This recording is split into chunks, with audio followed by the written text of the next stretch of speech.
Naranasan mo na ba yung pakiramdam na kahit kumpleto naman ang tulog mo, paggising mo parang pagod ka pa rin? Yung tipong hindi katawan mo ang pagod kundi isip at puso mo. Dahil sa dami ng work, deadlines, meetings at responsibility sa araw-araw. Minsan, parang tuloy-tuloy na lang ang takbo ng buhay hanggang sa hindi natin namamalayan na ubos na pala tayo. Minsan, ang kailangan lang natin ay huminto sandali, huminga, at bigyan ng oras ang sarili natin. Sa episode na to, samahan niyo akong iwan muna ang ingay ng syudad. Kalimutan sandali ang stress ng trabaho at tumakas muna sa paulit-ulit na rutina araw-araw. Hindi para takasan ng mga responsibilidad, kundi para mag-recharge, mag-reflect, at alalahanin na may buhay sa labas ng trabaho. In today's episode, bibisitahin natin ang isang campsite na wala pang 2 oras mula sa Manila. Isang lugar kung saan mas maririnig mo ang hangin kaysa notifications at mas makikita mo ang ganda ng kalikasan kaysa stress ng everyday life.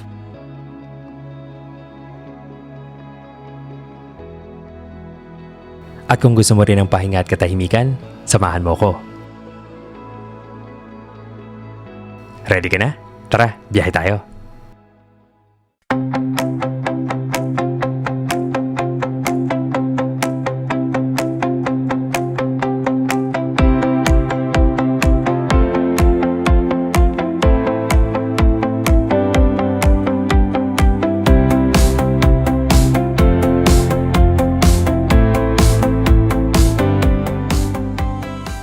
Habang papalayo tayo sa city, unti-unti nating iiwan ang traffic, notifications, emails, at lahat ng stress na dala ng araw-araw na buhay.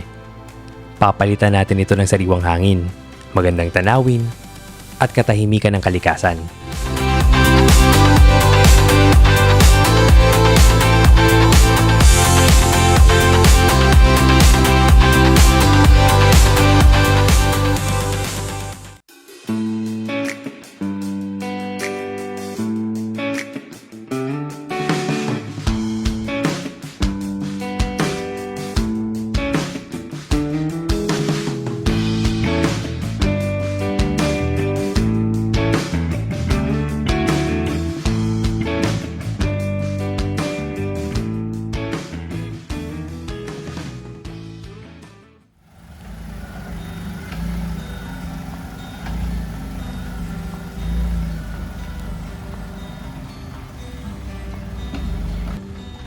Isa sa mga natutunan ko ay hindi lang trabaho ang dahilan kung bakit tayo napapagod.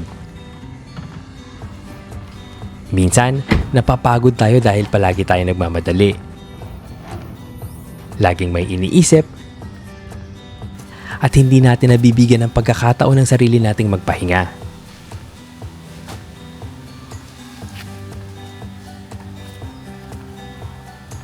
Ang camping ay isang paalala na okay lang huminto sandali. Okay lang magpahinga. Okay lang unahin ang sarili paminsan-minsan.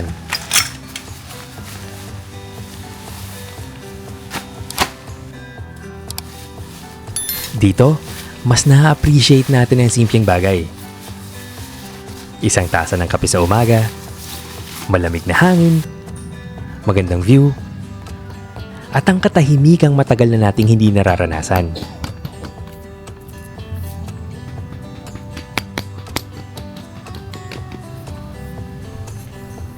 Ang trabaho at mga responsibilidad natin ay nandyan pa rin pagbalik natin.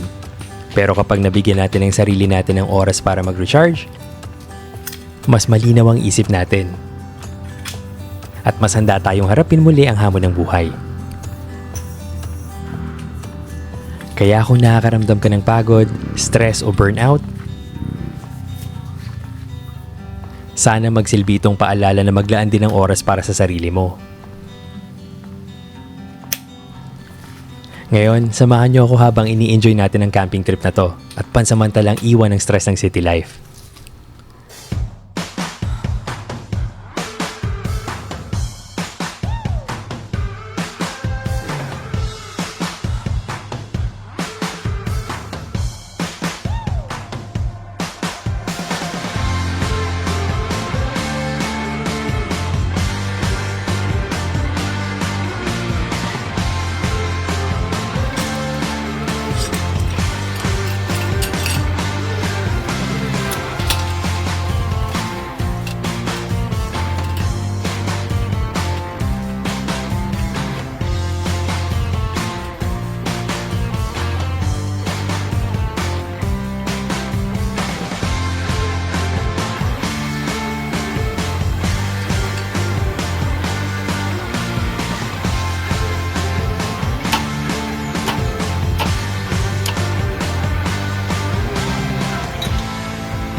Time check.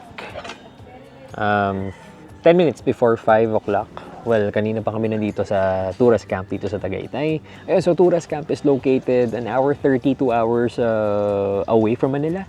So yun, nag-drive lang tayo kaninang umaga papunta dito. And good thing hindi tayo inulan. And malamig na yung hangin. So sobrang presko dito. And good thing mapuno yung lugar. Though maliit lang yung campsite, okay na okay dito if gusto mo lang ng chill camping, gusto mo lang mag-relax, gusto mo lang mag-unwind kasama yung pamilya mo, or even solo camper, okay na okay dito. Ayun, siguro landmark na pwede kong ibigay sa inyo na kilalang kilala is Mahogany Market. Pag nasa Mahogany Market na kayo, 7-minute drive na lang to, pwede nyo i-Google Map or i-Waze. So for their rates, per night dito is 300 per pax. And then meron lang additional 100 pesos for car camping if may dala kayong sasakyan. For moto camping naman, it's 50 pesos. And then meron din silang deposit na 100 pesos para sa basura. So makukuha nyo yun if dadala nyo yung basura palabas. And then if hindi naman, iiwan nyo yung basura dito, mapupunta na sa kanila yung deposit. So wala na kayong kailangan bitbitin na basura palabas. Tapos nagpaparent din sila dito ng tent. So meron silang mga maliliit na tent na good for 2, which is 350 pesos lang. Yung vibe nitong campsite na to actually is parang backyard camping siya. Hindi siya yung katulad ng ibang mga campsites na meron ka makikitang view, mga bundok, ilog, hindi ganon. If you're looking to escape yung stressful life sa Manila, kahit panandalian lang, kahit weekend lang, this is one of the go-to places or one of the go-to campsite na pwede mong puntahan. Kasi malapit lang siya. Less than 2 hours, nandito ka na. Pagdating mo dito, malamig yung klima, presko yung hangin, maraming puno. And ang maganda pa dito is yung check-in and check-out hours nila. Actually, pwede ka mag-check-in dito between 7 a.m. to 11 p.m. Tapos kinabukasan, lalabas ka din or mag-check-out ka din kung anong oras ka pumasok. So let's say for example, nag-check-in ka ng 7 a.m., kinabukasan, 7 a.m. ka din mag-check-out. So hindi siya yung normal na check-in na 2 p.m. tapos kinabukasan 12 p.m. ka mag-check-out. So maganda yun kasi kahit anong oras ka pumunta rito, masusulit mo yung 24 hours mo. Another thing is napaka-responsive nila pagdating sa Facebook page. So pagka nag-inquire kayo, after a few minutes talaga may magre-reply na sa inyo at magbibigay ng information. Tapos pagdating nyo rito, sasalubungin kayo ni Kuya, sobrang bait and sobrang asikaso. If meron kayong kailangan nyo lang siyang lapitan. Kahit mag-message kayo sa page, walang problema. Kasi kanina nag-message ako if pwede ba akong bumili ng panggatong for bonfire. Ayun, after a few minutes, nag-reply na sila kagad and then sinabi sa akin na dadalan ako. And yun, meron na tayong pang bonfire mamaya. Actually, meron sila ditong place for bonfire, yung bonfire pit nila. I think it's 300 pesos if mag-a-avail kayo ng bonfire doon sa lugar na yun. But ako kasi meron akong sariling fire pit, so bumili na lang ako ng panggatong. And yung presyo ng panggatong is actually 150 pesos, which is sobrang daming kahoy na. Actually, isang sakong kahoy na yung pwede mong gamitin pang bonfire. Pwede mo siguro gamitin ng 2 araw yun if, you know, 2 days ka magsistay dito sa campsite. Good thing din, if wala kayong dalang inuming tubig, meron silang binibenta rito na nakagalon, yung may gripo, which is 70 pesos lang. So, hindi nyo na kailangan magbitbit ng tubig kasi available na yun dito. So, for more information or meron pa kayong mga tanong, pwede kayong mag-message sa Facebook page nila kasi napaka-responsive naman nila.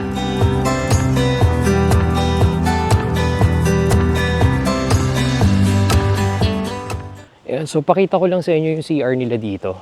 2 for men and then 2 for women. Ayan. Check natin yung loob.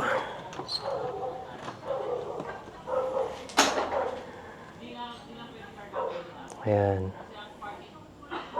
Okay naman. Malinis.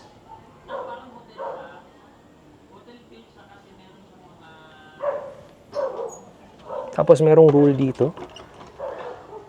So, bawal nyo pong ipasok yung inyong tsinelas kasi meron silang tsinelas na pinapagamit. Siyempre, para maiwasan yung putik, para hindi magdumi sa loob.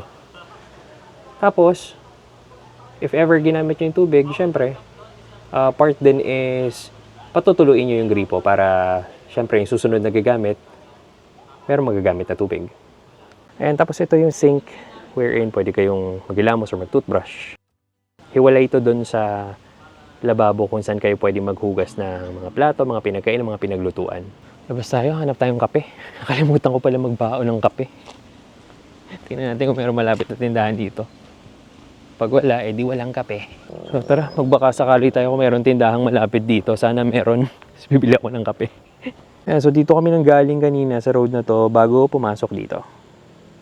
Actually, dalawa yung daanan dito. Pwede dito sa kaliwa, pwede rin dito sa kanan. Dito sa dinaanan namin kanina, walang tindahan, so try natin dito. Baka meron, baka sakali tayo. Against the light. Dito may mga may mga makatanim na pinya din, pakita ko sa inyo. Ayun alam ko pinya yan eh. Tapos kanina dun sa dinaanan namin papunta rito, ang dami rin tanim na pinya. Well, dito naman sa Tagaytay, of course, alam naman natin marami nagtatanim ng pinya rito. Sa mga prutas, mga gulay, di ba? Grabe, ganda ng ulap oh. Ganda ng langit. Thank you Lord, di tayo inulan ngayon. Kasi kung nagkataon, para tayong basang sisiw. Well, kung umulan ngayon, mas malamig. Kasi ngayon pa lang malamig na eh. Sarap na ng hangin eh. So yun, dito banda may tindahan. Bili tayong kape. May kape kayo? Kape po? Kape? Kopi ko blanca po meron. Ano po yan? Yung twin? Isa, ano na po? Dalawa. Thank you po. Yan, good thing meron malapit na tindahan dito. So nakabili na tayo ng kape. Makapagkape na tayo ngayong hapon. Actually, pa ako nagkakape mula kaninang umaga. So, hindi ko alam paano ako nakasurvive na walang kape. So malapit lang yun actually. Siguro mga 50 meters away sa Turas Camp. So, kakanan lang kayo. Diba, dyan tayo galing. Tapos, kumanan lang ako dito. May tindahan na dito. Meron din silang tindang mga uling, sari-sari store. So, kung kailangan nyo ng chichirya, kailangan nyo ng kung anik-anik na galing sa tindahan, pwede kayong bumili doon. Yun, nakapagkape na tayo, balik na tayo sa camp. Sarap dito, sarap paglakad dito, parang nasa probinsya lang. Yun yung gusto ko, yung province vibe. Chill lang, parang nasa probinsya, malamig yung hangin. Maririnig mo lang dito yung tahol ng mga aso, tilaok ng mga manok. Mamaya siguro puro kuliglig. Kape tayo. O, diba? Kabalik tayo agad. Pasok tayo ng camp. Ayos! Ito pa yung isang area ng campsite. Sa bandang Bukana lang to. So, pagpasok nyo ng Turas Camp, ito yung isang part ng campsite before kayo pumasok dun sa loob mismo.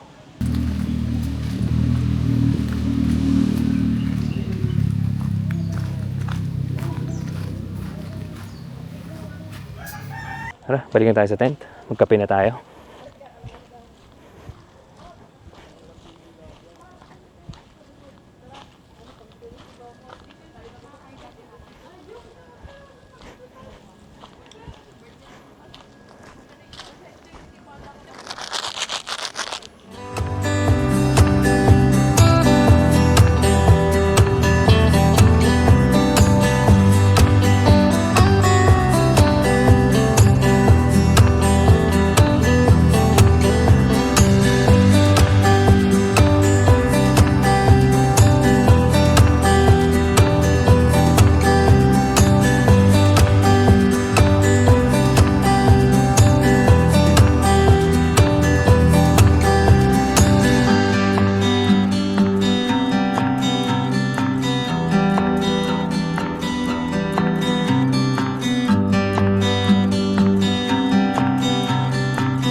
pabalik na tayo sa camp.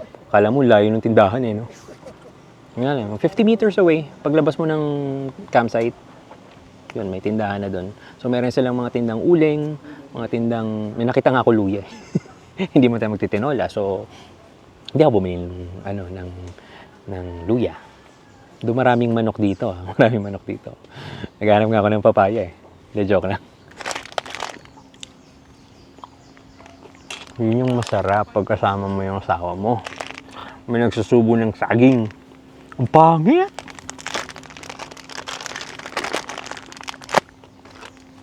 Pangit mo, may nagsusubo ng saging. So, ayan, nakabili tayo ng Kopi Ko Blanca kanina sa tindahan. Kopi Ko, baka naman, no? Meron na tayo ng, ano yun? Lucky Day? May Lucky Day Kopi Ko na. Meron pang Kopi Ko Blanca. Baka naman. Baka naman. Call me.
Kape tayo. Tapos meron tayong banana Q, care of Rachel. Ngayon masarap magkape kahit, Ngayon masarap magkape kasi malamig yung hangin. So ano to? Late merienda. Kasi 5:35 na. Maya dinner na. Gawin mo pang himagas mamaya. Huwag mo na ubusin. Sana may nagtitinda ng pandesal dito, no? Tanong ko nga kay kung may malapit na bakery dito. Di bukas maghanap ako na baka may nagtitinda ng pandesal. Ano yung masarap na almusal bukas? Pandesal, tapos luncheon meat. Tapos itlog. Tulog na tayo. Parang makapag-almusal na tayo. Yes. Kasi baka di tayo makakain ng dinner. Gawin na lang natin itong panghimagas mamaya. Abangan nyo yung dinner. Masarap yung dinner. Winner, winner. Chicken dinner. Kain kayo. Hop. Pwede mo. Pwede ka na mag-asawa. Gusto pa ba mag-asawa? Try mo. And welcome back to Rach and Kirby. Wow! May bagong channel. Wala lang. Kwentuhan muna tayo. Kamusta ang buhay-buhay? Ba't ba natin ginagawa tong camping? Bakit ba tayo tumatakas sa stressful and busy life sa Manila? Ikaw, bakit? Wala. Pinagbibigyan lang kita ko itong stress eh. Actually, pinagbibigyan niya lang talaga ako eh. Ako naman talaga yung pasimuno nito eh. Yeah. Hindi naman siya eh. Pero yun na nga, reason why ginagawa natin to eh para makalimot ng bahagya sa pagod ng buhay pag nasa Manila ka. Kasi iba yung feeling pag nasa probinsya ka, iba yung feeling pag nasa campsite ka, iba yung feeling pagka satisfaction ng pag-aayos ng tent. Actually, oo. Nakakapagod mag-ayos ng tent. Challenging din siya. Kasi, syempre, hindi naman yan pag binagsak mo, buo na agad eh. 'Di ba? Katulad nung ginawa namin kanina. Itong setup na to, testing lang to. Kasi, yung canopy nung tent, medyo bitin eh. So, kailangan namin ng extension. Yeah. So, gumana naman. So, probably moving forward, magiging ganito na yung setup. Umulan man o umaraw, 'di ba? So, ayun. Pero plano kasi talaga namin bumili ng, ano yun? Dome tent. Dome tent. Yeah. Pero since gumana naman to, siguro mamove ng konti yung pagbili ng dome tent. Hindi na bibili. Hindi na pala bibili. So, nawala na yung chance ko para bumili ng dome tent. Sayang. Dome tent season pa naman na ngayon. Kasi okay naman yung setup ng canopy niya. Ang ganda nga eh. So, hindi lang natin sure pag umulan. Kung okay ba talaga. Pero, pag umulan, doon natin makikita. Malalaman natin pag umulan. Pinapanalangin mo bang umulan? Wag na, okay na yan.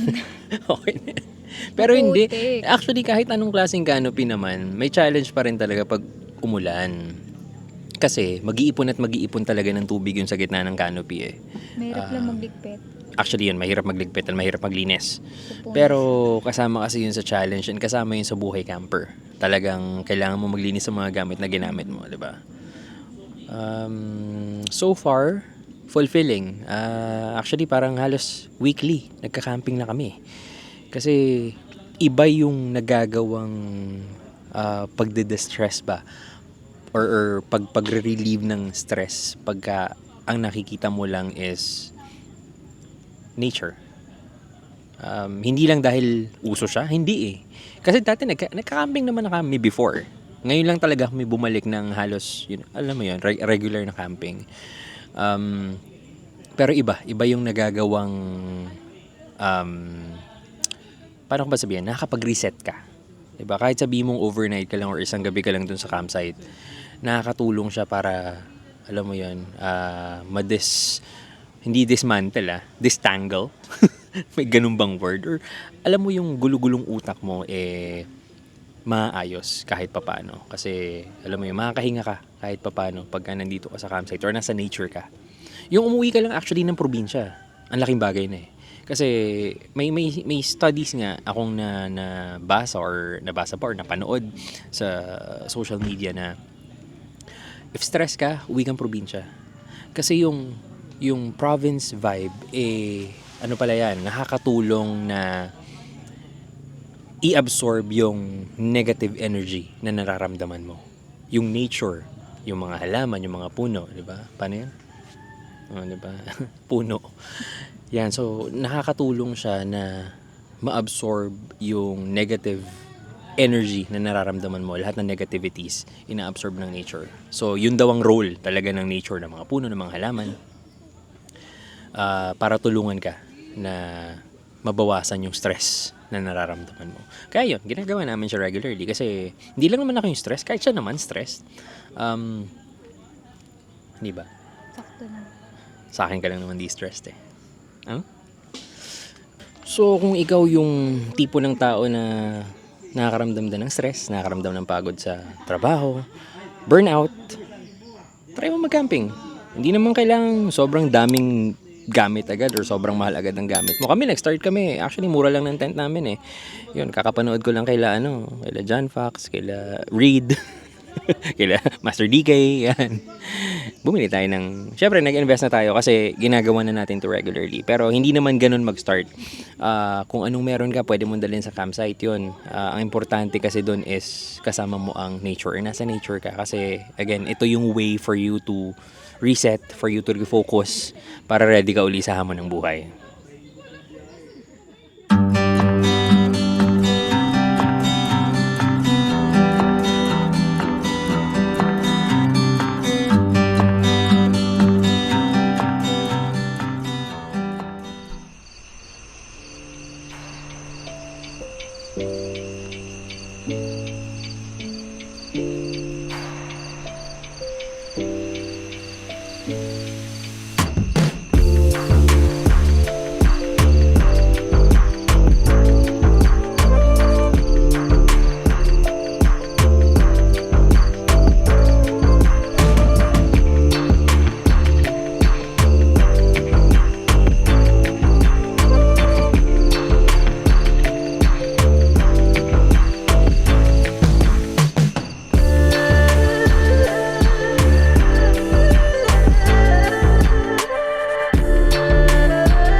Yun, time check. 9:20. So sabi sa inyo, late dinner to. So yun, nagluto tayo ng Korean noodles na merong mga mixed balls and then may enoki mushroom. So yun yung dinner natin tonight. Kain tayo.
Kain tayo.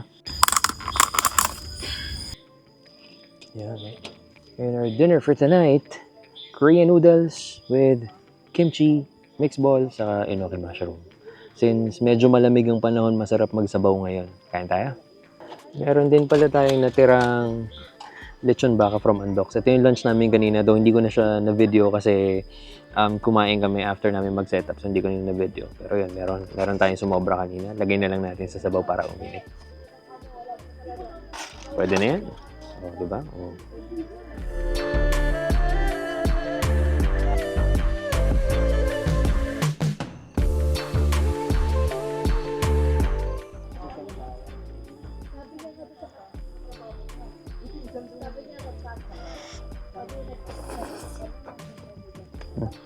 Sarap yung baka.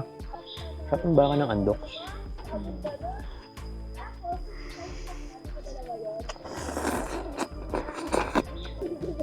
Kimchi.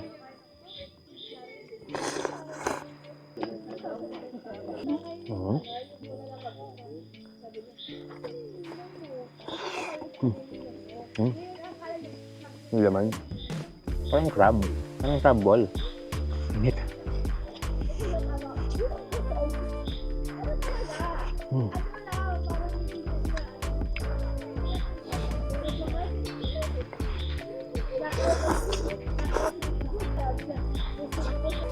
Sarap ng enoki mushroom. Meron pa siyang bite, hindi siya ganun ka overcook.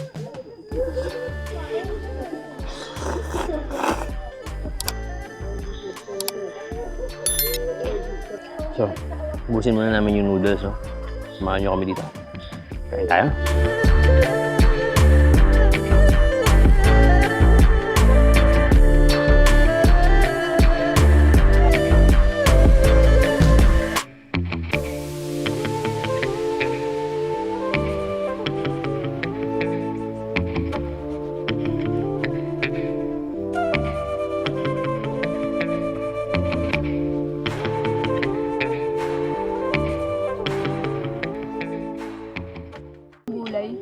Nasang nana?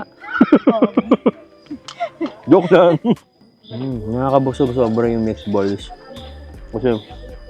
Kasi well, puro harina siya. Kaya nakakabusog.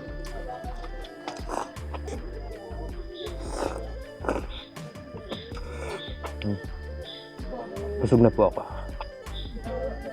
Last bite.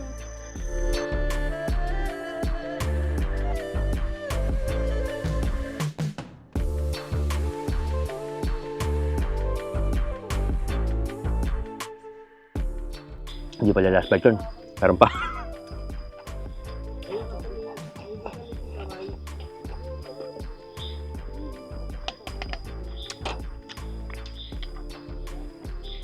Pwede. The best way to cap off the night is Coke. Medyo mabigat yung kinain natin. Coke muna tayo.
Time check.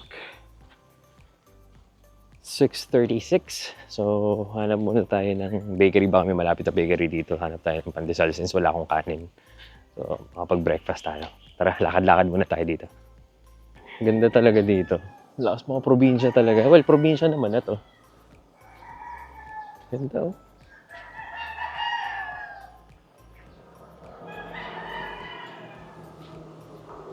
So, paglakad.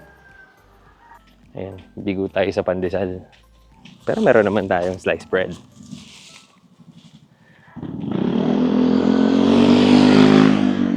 Ito kasi malapit na bakery dito. Kasi looban siya eh. So meron dito talaga mga sari-sari store lang. So if pupunta kayo dito or magka-camping kayo, much better if may dala na kayong tinapay, bigas, or lahat ng kailangan nyo. Para di na ilalabasin na kayo mga problema. Tapos ayun, nakabili na rin ako ng yelo. Di ba? So 20 pesos yung isang balot ng yelo. Goods na to hanggang mamaya kasi hanggang mamayang hapon naman kami dito. Balik na tayo sa camp. O, di ba? Saglit na lakad lang. Titok na agad. Dito kasi sa part na to, dyan, pag diniretso mo yung kalsada na yan, walang tindahan, dinaanan namin kahapon yan eh. So, talagang kaliwat kanan makikita mo mga taniman lang sa mga halaman. Pasok na tayo. Ayun, so yung nabili nating tinapay, expired pala today. So labas na lang tayo, punta tayo Mahogany Market since 5 to 7 minute drive lang naman yun away from a campsite. So yun, hanap na lang tayo ng mga kainan. So pili tayo ng suman. Side trip muna tayo. Samahan niyo ako.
So side trip muna tayo dito sa Mahogany Market. Actually beef market to, pero may mga mabibili din kayong prutas at kung ano-ano.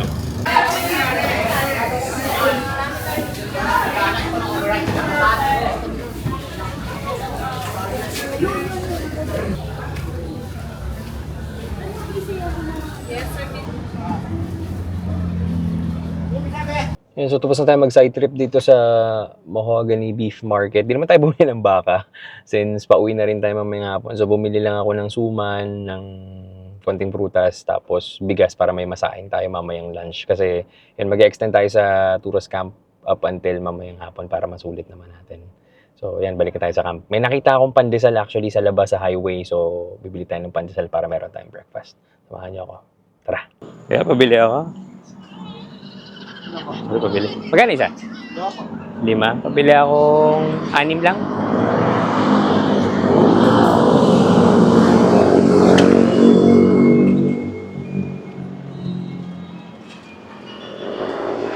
Yun, so nakabili na tayo ng pandesal. Ito may nakita tayo dyan sa highway. So 5 piso yung isa. So naghanap kayo ng pandesal malapit sa tourist camp. Paglabas siya ng Mahogany Market, meron nagtitinda sa highway. So ang pangalan niya ay Makoy, Malunggay Pandesal. Meron ding cheese pandesal. So 5 pesos lang isa. So 6 yung binili ko. So malamang tag-3 kami na ratio. Malamang 4 sa akin, 2 sa kanya. Di natin alam. Balik na tayo sa camp. Tara! Yan, so from Mahogany Market, 5-minute drive lang ginawa ko eh. Yan, sabi ni Google Map, 3 minutes daw. So meron ditong kanto. Nakalagay naman dito, Little Souls, Casa Celina. So liliko kayo dyan. JP Rizal Street to. Sundan nyo lang tong road na to. Tapos sa unang kanto, kaliwa. Tapos yun, tumbok nyo na yung tourist camp. Lapit lang siya sa palengke, kaya hindi kayo may problema sa pagkain. So again, unang kanto sa kaliwa. Tawag dito sa street na to, or pangalan ng street na to ay Patutong Malaki. Sana lahat ng patutong ay malaki. Oh, di ba? Nakabalik tayo agad. 5-minute drive. We're here.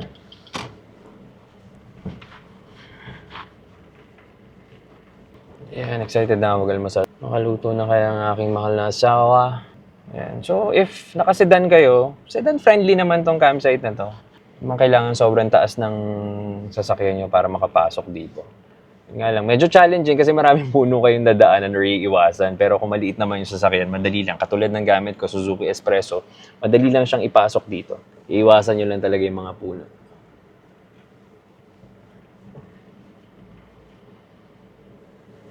O, di ba? Parang maze lang, oh. Oh. Oh, yeah. Saya dito, chill camping lang. Gusto nyo mag-relax talaga. All goods dito.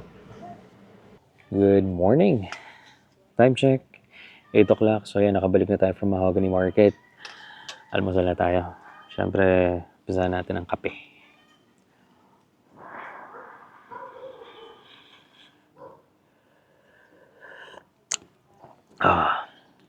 So, meron po tayong itlog.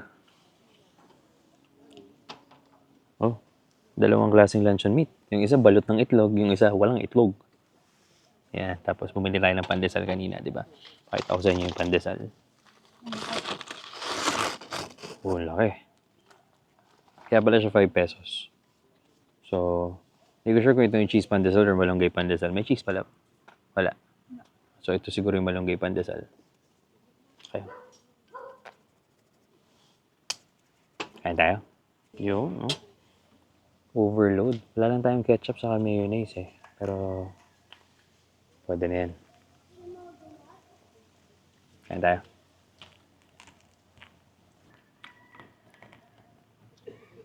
In fairness, malamig pa rin dito. Kahit alas 8 na.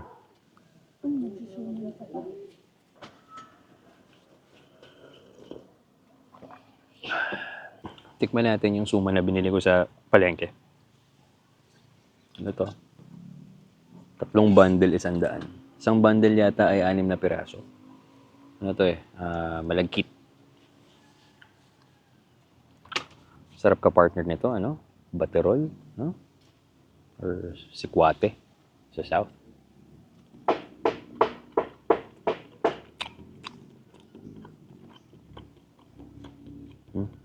Medyo may matigas lang.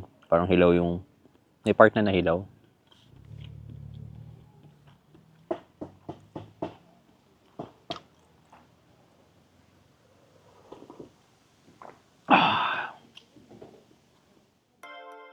Sana kahit sandali, nagsilbi itong paalala na okay lang magpahinga, huminga at lumayo muna sa stress ng buhay at trabaho. Minsan, ang kailangan lang natin ay konting katahimikan, sariwang hangin at oras para sa sarili para makabalik ng mas magaan ang pakiramdam. At kung umabot ka sa part ng episode na to, maraming salamat sa pagstay. And if you haven't done so, please do hit that subscribe button. Also, don't forget to give it a thumbs up. And please share this video sa mga friends and family members mong gusto ring makalimot sandali sa pagod at hamon ng buhay. This is Kirby of K-Max Food and Travel. Ready ka na? Tara, biyahe tayo!